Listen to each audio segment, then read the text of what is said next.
Morning song. Sylvia প্লাথের morning song একটি শিশুর জন্ম নিয়ে কবিতা। কবিতাটি শুরু হয় মা মাঝরাতে ঘুম থেকে জেগে উঠে তার সদ্যজাত শিশুর কান্না শুনে। তিনি শিশুটিকে ফ্যাট গোল্ড ওয়াশ হিসেবে বর্ণনা করেন এবং এর সৌন্দর্যে বিস্মিত হন। কবিতাটিতে মা তার শিশুর সম্পর্কে কেমন অনুভব করেন সে সম্পর্কে কথা বলেছেন।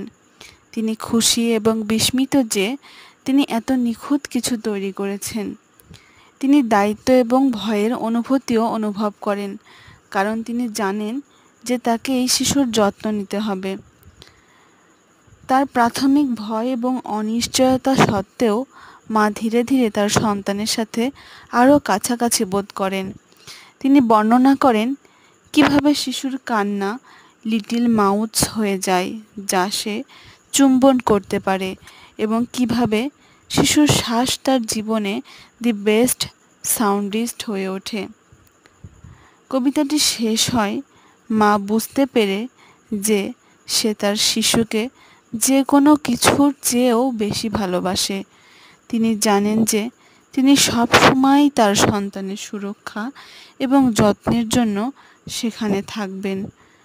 ওভারঅল মর্নিং সং একটি সুন্দর এবং আবেগপূর্ণ কবিতা যা মাতৃত্বের আনন্দ এবং চ্যালেঞ্জগুলোকে ধারণ করে।